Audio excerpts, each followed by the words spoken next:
राधे राधे प्रिय भक्तों, आज का सत्संग ध्यान पूर्वक पूरा जरूर सुने। घर में सुख शांति और समृद्धि के लिए यह खास बातें जरूर ध्यान रखें। आप सभी लोग जो अपने घरों में दीपक जलाते हैं, उसकी बाती का पूरा जल जाना या बच जाना क्या संकेत देता है? ये आपकी पूजा घर, मंदिर और खास अवसरों पर जैसे कि दीपावली, व्रत और अन्य धार्मिक अनुष्ठानों में दीपक जलाने से जुड़ा है। क्या कभी आपने सोचा है या देखा है होगा कि जब आप दीपक जलाते हैं तो वो आपके जीवन में कौन से संकेत दे रहा है? क्या आपके दीपक की बाती पूरी तरह से जल जाती है या वो आधी जली रह जाती है? और क्या दीपक की बाती पर फूल बनने का क्या अर्थ होता है? क्या आपको पता है कि पहले से जले हुए दीपक में बाती जलाना आपकी परेशानियों का कारण हो सकता है या नहीं? और कितने समय तक, कितने सालों तक एक ही दीपक का उपयोग करना शुभ माना जाता है या अशुभ? आज हम इन सभी रहस्यों का पर्दाफाश करेंगे और जानेंगे कि दीपक आपके जीवन में खुशहाली या बाधाएं कैसे ला सकता है। तो भक्तों, आपको जानकर हैरानी होगी कि आप अपने पूजा घर या मंदिर में दीपक जलाते समय अगर ये गलती करते हैं तो आपको इसका परिणाम जरूर भुगतना होगा। दीपक की बाती का पूरा जल जाना और बाकी का बच जाना भी अलग अलग संकेत देता है, जो आपके लिए जानना बहुत जरूरी है। जब हम पूजा करते हैं तो हमारा दीपक कभी कभी अचानक से बुझ जाता है और कभी कभी ऐसा होता है कि हमारी पूजा होने के बाद हम उस दीपक को भगवान के सामने जलता हुआ छोड़ देते हैं, लेकिन कुछ समय के बाद दीपक अपने आप बुझ जाता है और घी बचा रह जाता है। और कभी कभी तो हमारे दीपक की बाती पूरी जल जाती है और उसमें फूल भी बन जाता है। तो इनके अलग अलग नकारात्मक और सकारात्मक परिणाम होते हैं। तो सबसे पहले ये जानते हैं कि अगर हमारे दीपक में फूल बन रहा है तो इसका क्या मतलब होगा? प्रिय मित्रों, अगर हमारे दीपक की बाती में फूल बन रहा है तो इसका सीधा सा मतलब है कि भगवान ने हमारी प्रार्थना को स्वीकार कर लिया है और वह हमारी पूजा से प्रसन्न है। वह इस बात का संकेत बाती में बने इस फूल के माध्यम से देते हैं। अगर आपके घर में दिव्य शक्तियां मौजूद हैं और आपके साथ साथ वह भी ईश्वर की पूजा में अपना ध्यान लगाती हैं, तो आपके दीपक की बाती में एक से ज्यादा फूल बनते हैं और कभी कभी साथ ही किसी भी देवी देवता का रूप भी दिखने लगता है। तो अगर आपके दीपक की बाती में फूल बन रहा है तो आपके दीपक की बाती में फूल बन रहा है, आप सच में बहुत भाग्यशाली हैं। इसी के साथ दीपक जलाने के भी कुछ खास नियम आपको जरूर जानने चाहिए। भक्तों, अगर आप पहले से जले हुए दीपक में अपनी बाती रखकर जलाते हैं तो ऐसा करने से दुर्भाग्य आपका पीछा कभी नहीं छोड़ता। अगर दीपक में पहले से जली हुई बाती की राख या फिर रुई और कालिक है और आपने अपनी बाती इसमें रखकर जला दी तो ऐसा करने से भगवान आपसे प्रसन्न होने की बजाय नाराज हो जाते हैं और आपको इसके बहुत ही भयानक परिणाम देखने को मिलते हैं। आपके बनते हुए काम बिगड़ने लगते हैं, आपकी तिजोरी का धन खर्च होने लगता है और आपके धन आने के सारे रास्ते भी बंद हो जाते हैं। तो हमेशा ये ध्यान रखें कि जब भी आप दीपक जलाएं, आप हमेशा साफ सुथरे दीपक का ही इस्तेमाल करेंगे। दोस्तों, इसी के साथ कुछ लोगों की आदत होती है कि वह हर थोड़े दिन बाद अपने दीपक को बदल देते हैं। इस पर गुरुजी का कहना है कि आप जिस दीपक से पूजा करते हैं उसे कभी मत बदलिए, आप उस दीपक को सिद्ध हो जाने दीजिए। जब कोई दीपक रोजाना भगवान के सामने जलता है तो वह दीपक समय के साथ सिद्ध हो जाता है। भगवान की सकारात्मक ऊर्जा उस दीपक में आ जाती है और जब भी आप वह दीपक जलाते हैं तो आपका तन और मन दोनों पवित्र हो जाते हैं। तो आप हर रोज उस दीपक को साफ कीजिए, फिर उसमें बाती रखकर जलाएं। आप जितनी बार भी दीपक जलाएं उतनी बार उस दीपक को साफ करके बार बार उसी दीपक में बाती जलाएं। लेकिन अगर आप गलती से भी उस दीपक को बदलते हैं तो आपकी तरक्की में रुकावट आ सकती है। इसलिए आप अपने दीपक को कभी भी मत बदलना। 10 साल 20 साल तक आप उसी दीपक में लगातार बाती जलाएं। इससे आपका दीपक सिद्ध हो जाएगा और आप इसका चमत्कार अपने घर में भी देख सकते हैं।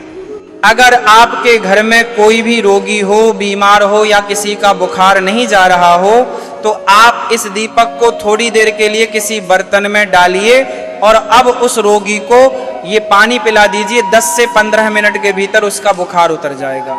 वहीं अगर आपके घर में किसी को नजर लगी हो या फिर आपके व्यापार में किसी की नजर लगी हो, आपका धंधा अच्छे से नहीं चल रहा हो, तो भी आप इस दीपक को तांबे के बर्तन में पानी भरकर उसमें डाल दीजिए और रात भर के लिए छोड़ दीजिए। अगले दिन सुबह पानी का छिड़काव अपने घर में और अपनी दुकान पर करिए।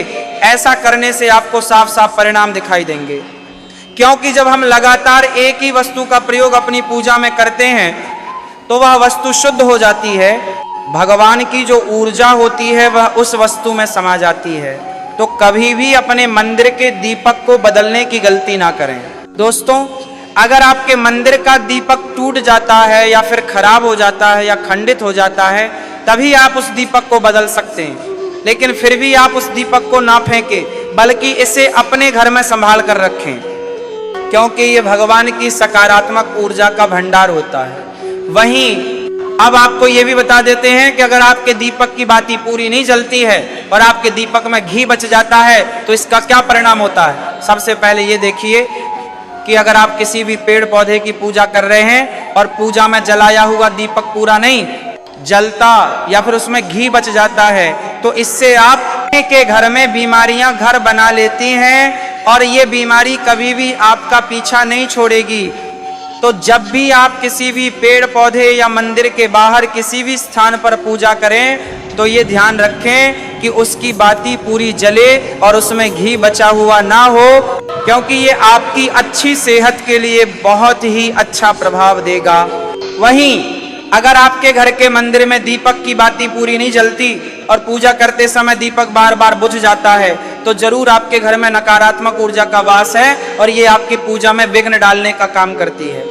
दोस्तों, हमारे घर में अगर कोई बुरी शक्ति होती है या फिर कोई ऐसी ऊर्जा होती है जो ये नहीं चाहती कि आपके घर में भगवान की कृपा हो और सकारात्मक ऊर्जा हो, तो ये आपकी पूजा सफल नहीं होने देती। क्योंकि भक्तों, एक वातावरण में एक ही तरह की ऊर्जा रह सकती है, या तो सकारात्मक या नकारात्मक। जो बुरी शक्तियां होती हैं वह ये कभी भी नहीं चाहती कि आपके घर में देवी देवताओं की कृपा हो। अगर आपके घर में भगवान ने अपनी कृपा की तो उन बुरी शक्तियों और ऊर्जा का प्रभाव खत्म हो जाएगा। इसलिए ये शक्तियां चाहती हैं कि आपकी पूजा में रुकावटें आएं। इन्हीं के प्रभाव से हमारा दीपक बार बार बुझ जाता है या फिर दीपक की बाती पूरी नहीं जलती।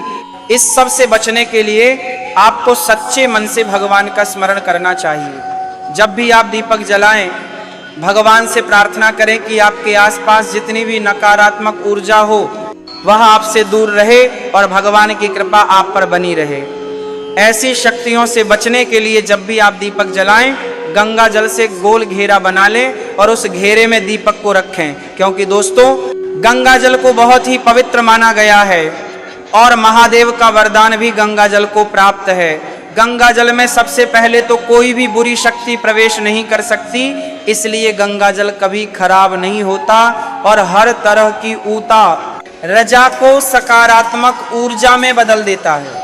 अगर आप गंगा जल से बने गोल घेरे में दीपक को रखेंगे तो ये आपकी पूजा में किसी भी शक्ति को बाधा नहीं बनने देगा और कोई भी नकारात्मक शक्ति आपके दीपक को बुझा नहीं पाएगी।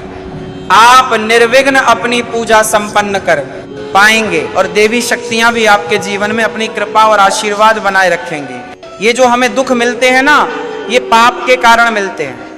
लोग मारे मारे घूम रहे हैं दुख मिटाने के लिए, सोचते हैं कोई जादू कर दे, कोई टोना कर दे, कोई जंतर बांध दे, कोई आशीर्वाद दे दे। अरे काहे को पागल हो? यदि तुम अच्छे आचरण करते हो, भगवान का नाम जप करते हो, सन्मार्ग से चलते हो, तो तुम्हें किसी से आशीर्वाद मांगने की जरूरत नहीं। बात मान लीजिए, प्रार्थना मान लीजिए।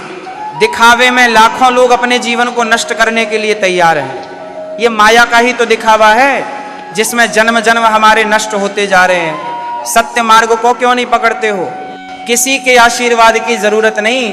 आपको आनंद प्राप्ति के लिए, आप आनंद के बच्चे हो, आनंद स्वरूप हो, जिनसे आशीर्वाद मांगते हो उनके अंदर जो आत्म तत्व बैठा है वह तुम्हारे अंदर बैठा है।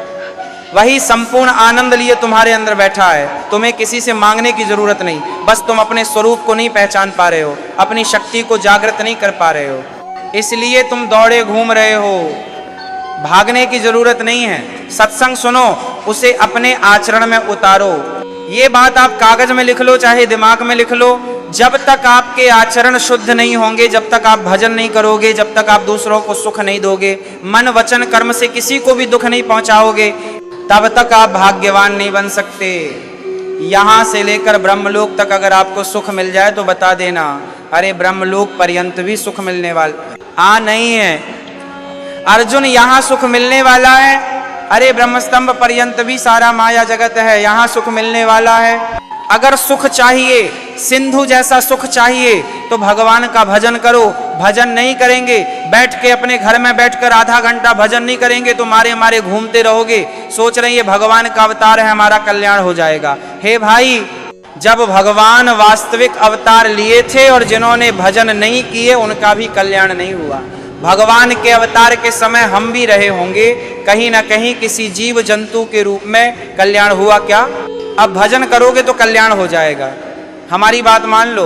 बार बार आपको कभी कड़वे शब्दों में, कभी मीठे शब्दों में बताते हैं, हे भाई, बचपन से भगवान के मार्ग में लगे हुए हैं, हमको अपना कर्म भोगना पड़ रहा है। जो शरीर रचना के समय रचा गया था वह सुखद या दुखद कर्म भोगना पड़ेगा। रामकृष्ण परमहंस जी को कैंसर था, भाई हनुमान प्रसाद पोद्दार जी के उदर में कैंसर था, बड़े बड़े महापुरुषों को भोगना पड़ा। तो प्रारब्ध को भोग लो, ये भोगने की सामर्थ्य नाम जप से आ जाएगी और नाम जप करके जन्म मरण के चक्र से मुक्त हो जाओ। मान लो मेरी बात। क्या वृंदावन की परम पावन रज से बढ़कर त्रिभुवन में कोई रज है? इस रज में बैठकर तुम्हें आनंद नहीं मिल रहा तो कहां मिलेगा तुम्हें? क्या भगवान नाम से बढ़कर कोई अमोघ शक्ति है जो भगवान को अधीन कर सके? सुमिरन पवन